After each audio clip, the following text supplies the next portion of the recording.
దేవుని పరిశుద్ధ నామమునకు మహిమ కలుగునుగాక. ఆమేన్.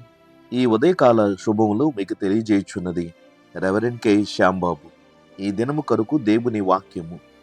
యెహోవాను సేవించుట మీ దృష్టికి కీడని తోచిన ఎడల మీరు ఎవరిని సేవించెదరో? నది అద్దరిని మీ పితరులు సేవించిన దేవతలను సేవించెదరో? అమోరీయుల దేశమున మీరు నివసించుచున్నారే, వారి దేవతలను సేవించెదరో? నేడు మీరు కోరుకునుడి. మీరెవరిని సేవింప కోరుకునినను నేనును నా ఇంటి వారును యెహోవాను సేవించెదము అనెను. యెహోషువ గ్రంథము 24వ అధ్యాయము 15వ వచనము. ప్రభునందు ప్రియులారా, మన దేవుడు అత్యంత కృపగలిగిన వాడు.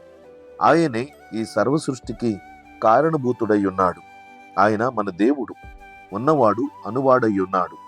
ఆయన నిరంతరము మన ఆరాధనలకు, స్తుతులకు పాత్రుడు.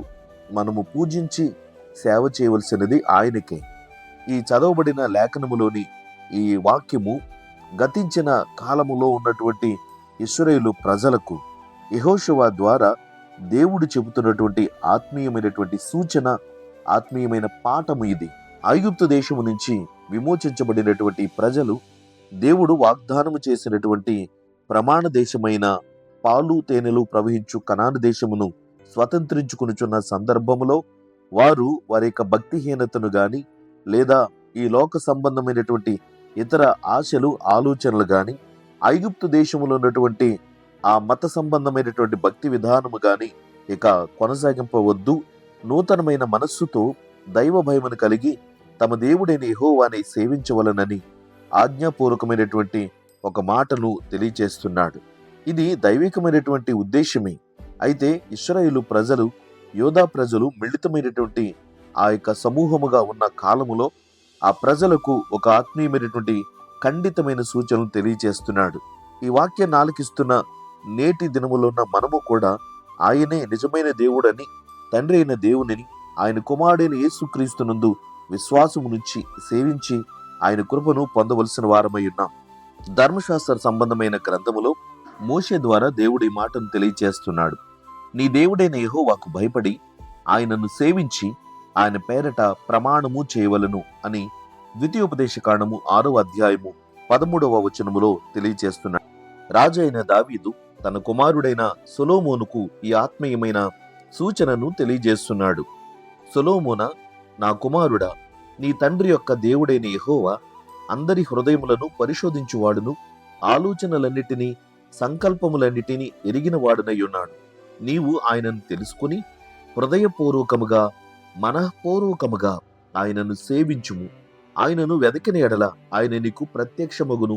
నీవు ఆయనను విసర్జించిన ఎడల ఆయన నిన్ను నిత్యముగా త్రోసివేయును అని జాగ్రత్తను, ఆత్మీయమైన సూచనను, సలహాను తెలియజేస్తూ, నిజమే, మనము దేవునిని సేవించిన ఎడల మనకు ఉపకారమే గాని అపకారము, కీడైతే కలగనే కలగదు. నిర్గమాకాండము 23వ అధ్యాయములో ఈ మాటలను తెలియజేస్తున్నాడు.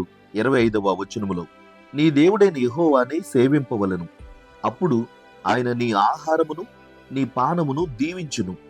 నేను నీ మధ్య నుండి రోగము తొలగించెదను అని దేవుడే తెలియచేస్తున్నటువంటి మాట ఎంత ప్రయోజనకరము. దేవునిని సేవించుటను బట్టి మనకు ఎంత గొప్ప ఆశీర్వాదము కలుగుతుందో గమనించండి. అంతేకాదు, యోబు గ్రంథము 36వ అధ్యాయము 11వ వచనములో, వారు ఆలకించి ఆయనను సేవించిన ఎడల తమ దినములను క్షేమముగాను, తమ సంవత్సరములను సుఖముగాను వెళ్ళబుచ్చెదరు అని తెలియజేస్తున్నాడు. కాబట్టి దైవ భయము, భక్తి లేకుండా భక్తిహీనులుగా జీవించవద్దు.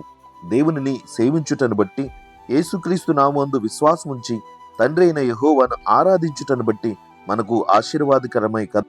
అలాగే మలాకీ గ్రంథము 3వ అధ్యాయము 17వ వచనములో, నేను నియమింపబోవు దినము రాగా వారు నా వారై నా స్వకీయ సంపాద్యమయ్యుందురు. తండ్రి తన్ను సేవించు కుమారుని కనికరించినట్లు నేను వారిని కనికరింతును అని సైన్యములకు అధిపతియగు యెహోవా సెలవిచ్చుచున్నాడు అనే వాక్యమును ప్రవక్త ద్వారా దేవుడు తెలియజేస్తున్నాడు.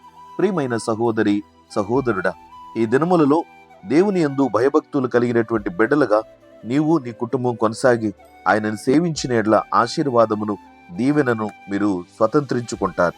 అయితే సేవ అనేటటువంటి మాట కేవలము సర్వీసుగా మాత్రమే కాక దేవునిని ఆరాధించుట అనే మాటగా మనము భావించాలి. సేవ దైవభక్తిని, దేవుని అందలి భయభక్తులతో కూడినటువంటి విశ్వాసపు వ్యక్తిత్వాన్ని సూచించుచున్నది. కాబట్టి మనుషులను సేవించుట, మనుషులను ఆరాధించుట కాదు, దేవునినే మనము ఆరాధించాలి. రోమాపత్రిక 12వ అధ్యాయము 11వ వచనములో ఆసక్తి కలిగి మాంద్యులు కాక ఆత్మయందు తీవ్రత గలవారై ప్రభువును సేవించుడి అనే మాటను పౌలు గారు హితముగా తెలియచేస్తున్నాడు.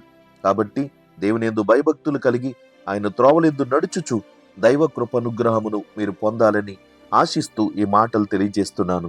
ఈ వాక్యము మీ వినికిడిలో దేవుడు దీవించునుగాక. ఆమేన్. ప్రార్థన. ప్రేమగల తండ్రి, ఘనమైన దేవానికి స్తోత్రాలు. దివ్యమైన నీ వాక్యము మరొక పర్యాయము మాకు ఈ దినాన్ని తెలియపరుచున్నావు. మేము మా లౌకిక సంబంధమైన జీవన విధానములలో దేవా నీకు చెందవలసిన భక్తి భావన, మీకు చెందవలసిన ఆరాధన, మీకు చెందవలసినటువంటి పూజ, ఆ సేవ దేవా మనుషులకు అర్పించకూడదని, అది కేవలము దైవికమైనటువంటి చిత్తములో నీకు మాత్రమే ఆరాధన చెందాలని వాక్య పరిముఖముగా తెలియచేస్తున్నావు. దేవా ఈ రోజున అనేక మంది మనుషులు ధనమును లేదా ఈ లోక సంబంధమైనటువంటి మనుషులను ఆరాధించుచు దేవా నీ స్థానములో వారిని పెడుతున్నారు. అందువలన ఆశీర్వాదమును దీవెనను కోల్పోతున్నారు. తండ్రి, నిన్ను మాత్రమే హృదయపూర్వకముగా ఆరాధించుచు సేవించుటను బట్టి ఎన్ని మేళ్లు జరుగునో పరిశుద్ధ లేఖనము ద్వారా బయలుపరుచున్నావు. ఈ వాక్యం నాలుకిస్తున్న ప్రతి బిడ్డలకు ఆత్మీయమైనటువంటి మెలకువ దయచేయండి, స్పృహ కలిగించండి. నీ యందు భయభక్తులు కలిగిన వారిని నీవు అత్యధికముగా ఆశీర్వదిస్తావు. మనస్ఫూర్తిగా హృదయపూర్వకముగా నేను సేవిస్తున్న నీ బిడ్డలను, భక్తులను ఎల్లవేళలా దీవించి కాచి కాపాడమని ప్రార్థిస్తున్నాం ప్రభువా.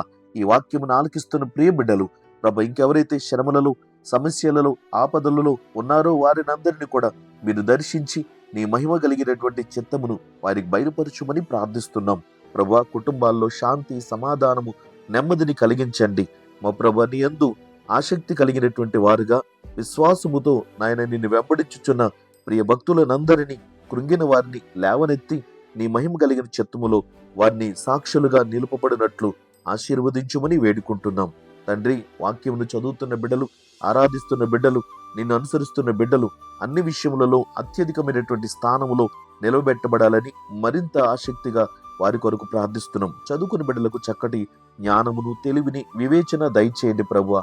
నిరుద్యోగులకు ఉద్యోగాలు దయచేయండి. పెళ్లిడు వయసు వచ్చిన బిడ్డలకు వివాహాలు జరిగించండి. అప్పుల భారంతో ఉన్న వారికి రుణ విముక్తి కలిగించండి ప్రభా. నిన్ను విశ్వాసముతో కొనియాడుచున్న భక్తుల జీవితములు మరత్యధికమైనటువంటి ఆశీర్వాదములకు నోచుకుని వారుగా చేసి నీ సేవకులను, సువార్థికులను, ఉపదేశకులను, సంఘ కాపురులను, మిషనరీలను మమ్మల్ని అందరినీ దీవించుమని యేసుక్రీస్తు నామమున ప్రార్థన చేయుచున్నాము తండ్రి. ఆమేన్. తండ్రి, కుమారుడు, పరిశుద్ధాత్మీయను త్రియేక దేవుని దీవెన ఎల్లప్పుడూ మీకు తోడయుండునుగాక. ఆమేన్.